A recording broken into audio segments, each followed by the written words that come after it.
Pasal duduk, kalau ikut itulah dari sifat duduk, bahasa duduk tu, adakah itu dipanggil duduk? Ya. Jadi memada. Itu kot. Jadi walaupun katalah tengok kursi tak ada, dia pun duduk bersila panggung lah.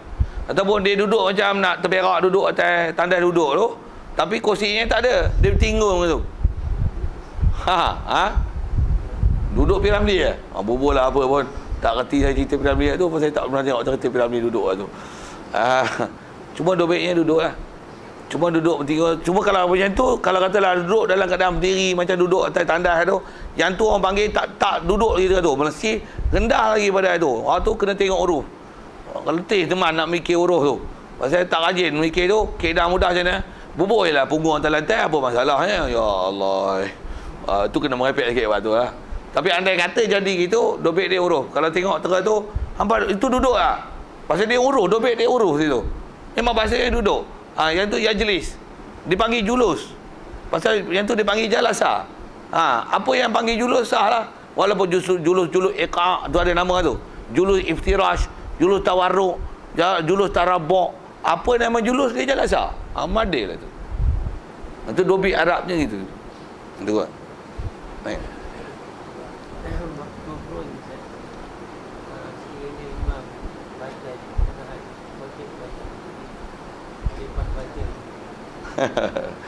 Okey. Maksudnya tengah khutbah tu boleh pas baton.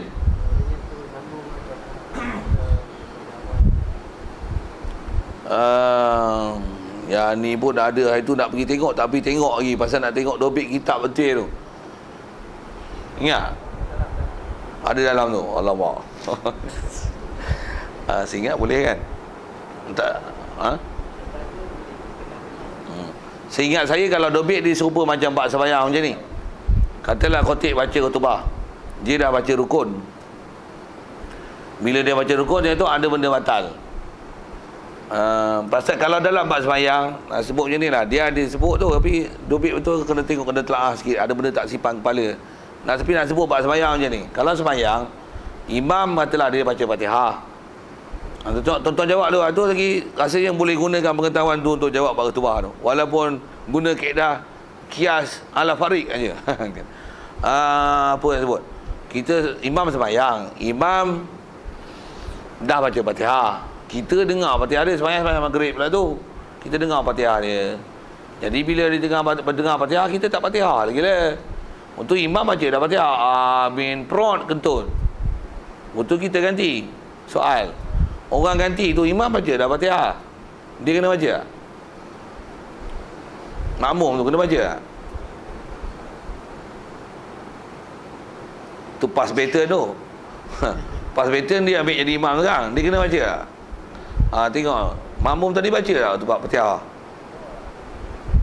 Tak baca. Jadi kena baca lah pasal dia tadi patah imam dia tak baca lagi. Jadi dia kena baca lah. Pasal dia tak baca lagi. Itu faham untuk bab solat. Jadi makmum tu kena baca. Kalau makmum tu tengah baca Fatihah, dia tengok kena terima baton.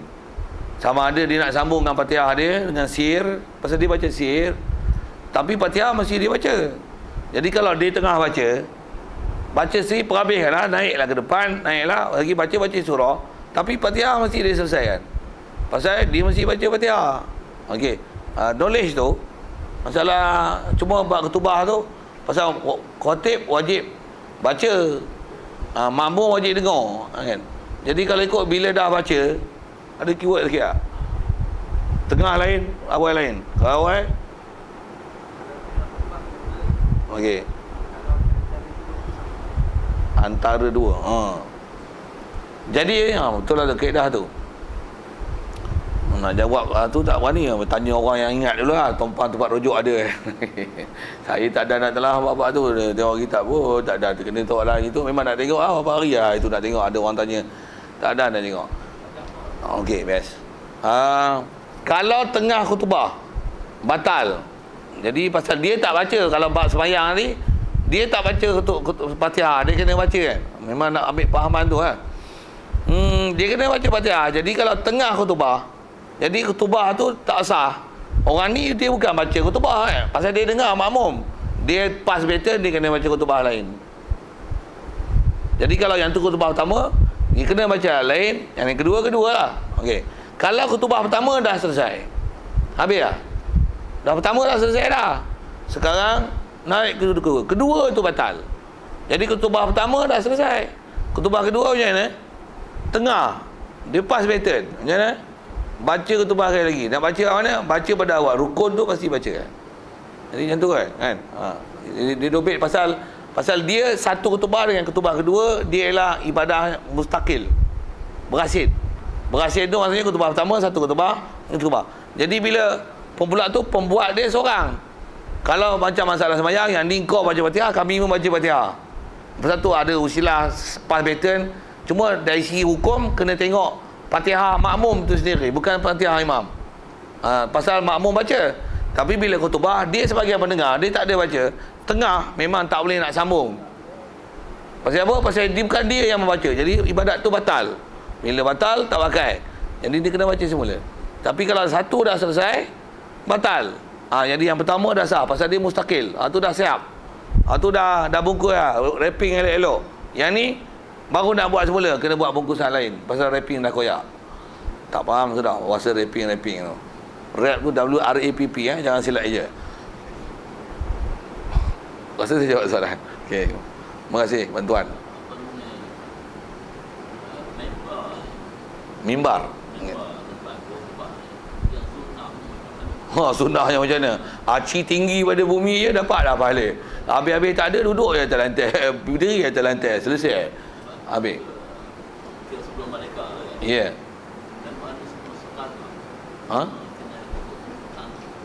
Bertangga.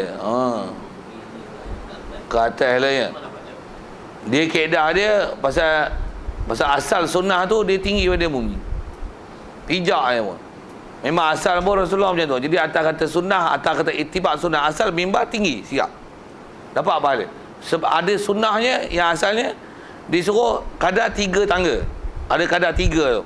Pasal memang ada benda-benda macam ni disuruh ambil angka witir. Kalau nak buat 5, 11, 7, angka witir tu disuruh cari juga. Pasal innallaha witrun yuhibbul witra. Kemudian nak menghadap ke imam ke nak menghadap ke makmum, kan? Maksudnya mimbar tu tangga macam ni kan? Atau menyerong ke kiri ke kanan. Menyerong kalau kita ke di sebelah khotib, dia menghadap ke kanan dia lah kan. Tengok keadaan masjid lah. Kalau saya bawa bayar tu, tengok masjid. Kalau masjid tu sagi tengok tu dah mihrabnya kecil, bor belah ni dah tempat imam sempit. Jadi keadaannya tinggi. Dah selesai dapat tu. Kelahi nak arah pusing pula mimbar. Orang buat belah ni, kawan ni kali belah kanan, yang kanan pula ngalih pula depan. Yang ni yang sunnahnya merepek lah, kelahi yang bodoh. Bahasa bodoh tu pasal yang ada masyru'nya tinggi supaya dapat dilihat dan suaranya dapat sampai ke belakang. Itu antara hikmah tasyri'iyahnya. Seingat saya dalam fiqh bab mimbar macam tu. Jadi masalah tangga tu benda yang datang kemudian, itu tengok teknikal. Mana-mana yang membantu untuk buat benda baik, dia ialah baik. Ayat dia mudah gitulah. Macam tu. Masa khutbah tu. Masa duk khutbah tu. Kaedah khutbah ni kita tengah dengar khutbah, kan kapet tu ada lain, kan dia bengkok gitu. Kita pun tolong lurus kan. Tolong gebu yang kapet. Itu pun makruh. Siap. Haram jadah tu dah lah, tapi makruh. Kalau tera tu pun bukan apa kapet tu, tak apa kita tulis kat kapet tu ten jangan subah. Dia kempen jalan raya buat boring kau tulis. Ada makruh, tak ambil perhatian, tak isqaq kepada khutbah. Jadi walaupun sekadar jadi ada makruh dia. Ada makruh dia. Walaupun sekadar tolak tabung. Tambah ada orang tolong tawaf tu. Carilah masa lain untuk buat kerja itu. Dia menyibukkan orang lain buat satu benda yang tak disuruh dalam syarak. Macam mana pun haram jadah apa tidak lah. Dia tak macam tu. Tapi ada makruhnya. Benda tu tak cantik. Saya jawab. Ada lagi?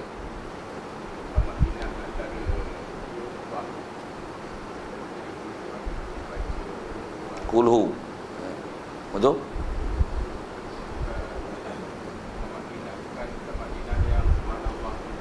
Ya, kadar tu dah nama tumaninah walaupun sekadar tu kan. Tapi baca kulhu macam mana? Confirm punya duduk, power punya. Tambah pula angkat, pegang tempat duduk, panas punggung. Okey. Boleh faham? Satu suruh baca kulhu tu supaya dia menepati piawaian duduk. Takut nanti istilah duduk cecah je. Cecet. Tak nama duduk cecah tu. Jadi tak nama duduk. Itu bukan duduk. Itu apa? Itu tonggik. Tonggik. Boleh kot bahasa itu lah. Tonggik tempat duduk. Itu tonggik bukan duduk. Duduk macam mana? Duduk istilahnya ada labuh punggung. Kalau tak pasal labuh pun itulah atas hai'ah kelakuan tu dipanggil jalasa, julus. Bawa nama duduk. Jadi mesti ada pegun. Kadar tu. Baca kulhu memang clear.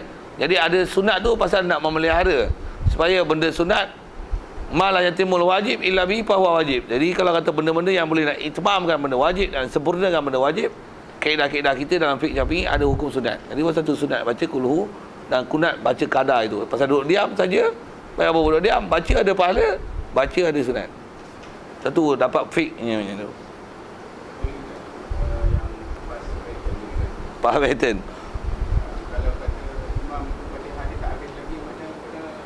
Imam baca Fatihah tak habis lagi, makmum tak boleh pas pattern dengan sambung Fatihah imam, tak boleh. Tu yang bab khutbah nak ambil situ kan. Pasal dia tak boleh sambung Fatihah imam. Pasal apa? Tak boleh. Dia Fatihah pasal dia rukun, makmum pun rukun baca. Jadi bila baca masing-masing kena baca lain lah, khutbah lain. Gitu dia punya nak ambil fiqh dia situ. Ada lagi? Ya. Dia ada kebanyakan sekolah ataupun institusi yang buat jemaah umat ni di sekolah. Jadi orang luar mari tu tak cukup 40. Betul. Betul. Atas nama pejabat agama. Umat di sekolah juga. Jadi beralasan buat Jumaat walaupun tak cukup 40 tapi pejabat agama bagi. Pelajar-pelajar hanya yang mendengar tu pelajar-pelajar. Jadi maksudnya tak ada pun orang yang nama Mustautin 40 tu. Itu sebab tu lah, itu sah khutbah mengikut pejabat agama. Itu kan. Khutbah sah Jumaat mengikut fatwa pejabat agama. Bukan sah Jumaat mengikut kaedah fiqh Syafi'i. Jawab itu je lah. Jadi kalau pasal dia buat alasan pasal apa? Pasal pejabat agama pun bagi. Pejabat agama bagi. Kalau cuma sebut ginilah, bela pejabat agama sikit. Dia bagi di atas permohonan. Dalam permohonan tu tentulah antara sebab kelulusan pasal dia kata ada 40 orang sembahyang. Satulah pejabat mufti bagi. Jadi bila tak cukup 40 orang, dah cukup syarat tak cukup. Tak boleh lah walaupun pejabat mufti bagi. Bagi itu atas menepati syarat.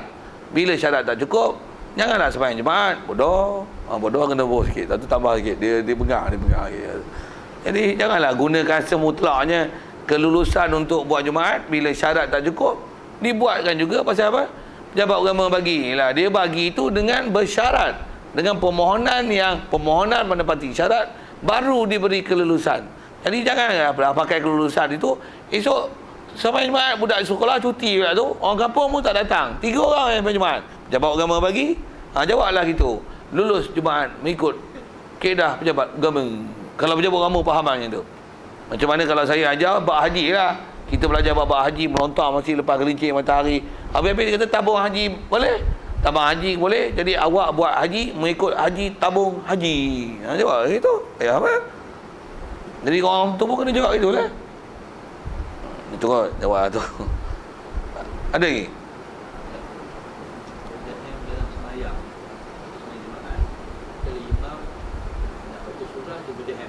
Ya. Dia berdehem ni kalau ikut masuk kaedah ulama, kalau berdehem yang istilahnya nyata ada huruf, kalau ada 2 huruf walaupun tak ada makna, dia membatalkan solat dengan syarat imam tu tahu benda tu membatal. Dobit pun macam tu. Jadi kalau imam tu memang imam bengong, tak pernah mengaji bab tu, nanti kena ceritalah sikit kat dia. Berdehem ni hukum bercakap.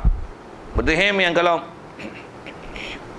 itu tak nyata huruf kan, tapi kalau berapa huruf ha keluar tu. Jadi kalau berdehem macam tu, kalau ikut dia boleh membatalkan solat. Batal semuanya dia. bukan kata Jumaat, batal sembahyang dia tak sah. Ya, sepak tu terajang ambil alih. Kasar lah bunyi kan. Itulah tapi hukum berdehem. Apa hukum berdehem? Hukum berdehem kalau nyata huruf dia adalah hukum bercakap.